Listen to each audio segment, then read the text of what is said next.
इसी वर्ष जून माह में विंध्याचल दलित बस्ती में गरजे बुलडोजर का मामला अब सीएम योगी आदित्यनाथ के दरबार में जाएगा।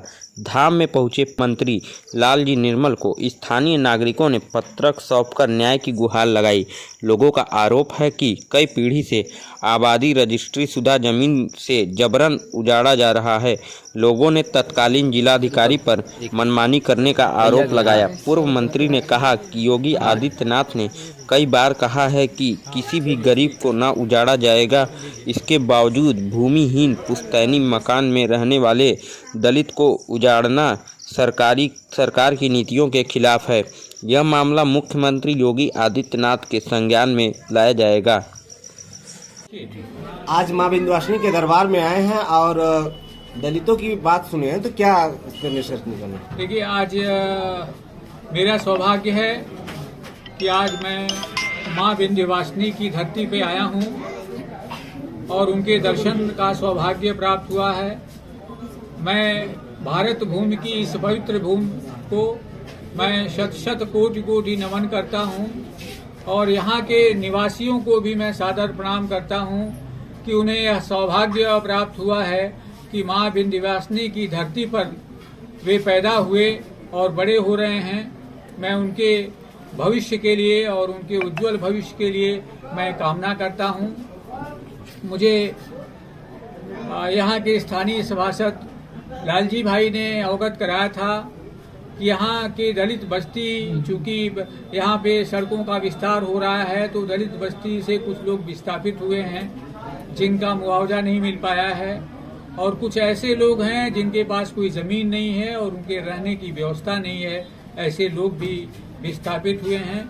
मैंने जिलाधिकारी मिर्जापुर से बात की थी और उन्हें इस बात से अवगत कराया था कि प्रदेश के मुख्यमंत्री यशस्वी योगी आदित्यनाथ जी बहुत ही साफ शब्दों में कह चुके हैं कि कोई भी गरीब आदमी, चाहे वह जिस भी समाज का हो, दलित हो, गरीब हो, वंचित हो, शोषित हो, पीड़ित हो, अगर उसको उसके आवास से बेदखल किया जाता है तो बेदखल करने के पूर्व उनके निवास की व्यवस्था सुनिश्चित होनी चाहिए। यदि उसके पास कोई जमीन नहीं है तो उसे सरकारी जमीन का आवंटन करके और उसे रहने के लिए वहां पे पर्याप्त अवसर दिए जाएं, स्थान दिया जाए।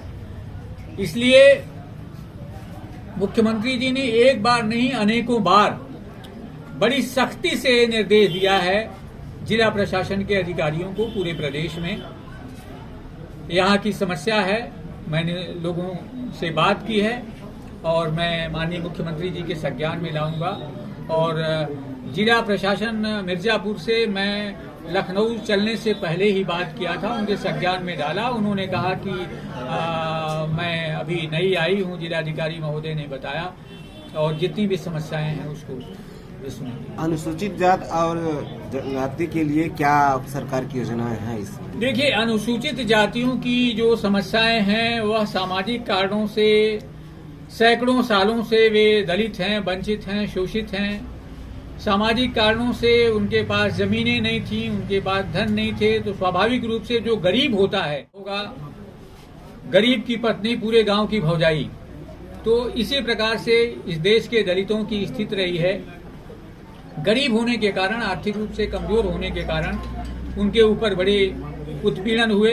यह सौभाग्य की बात है जब से हमारे मुख्यमंत्री योगी आदित्यनाथ जी हुए हैं, प्रदेश के प्रधानमंत्री यशस्वी माननीय नरेंद्र मोदी जी प्रधानमंत्री के पद पे आसीन हुए हैं, तो इन्होंने सबसे पहले इन वर्गों के सशक्तिकरण के लिए हमारी जो आवास योजना है, उज्ज्वला योजना है, सौभाग्य योजना है, आयुष्मान भारत है, इन सभी योजनाओं के 80 से 90% लाभार्थी गरीब, दलित, वंचित समाज के लोग हैं। क्योंकि वही लोग ऐसे हैं जिनके पास आवास नहीं था रहने के लिए, कच्चे मकान थे। वही लोग थे जिनके घरों में गैस सिलेंडर नहीं था, जिनके घरों में शौचालय नहीं था, वो गरीब समाज के ही लोग थे। तो इस सारी योजनाओं के केंद्र में इसी समाज के लोग, वंचित समाज के लोग हैं। और इनकी आर्थिक त्रासदी का जो मुख्य कारण है वह उनकी गरीबी, आर्थिक रूप से वो कमजोर होना है। तो उनको आर्थिक रूप से संपन्न करने के लिए हमारे प्रधानमंत्री जी ने एक बड़ी अच्छी योजना चलाई है, प्रधानमंत्री अनुसूचित जाति अभ्युदय योजना।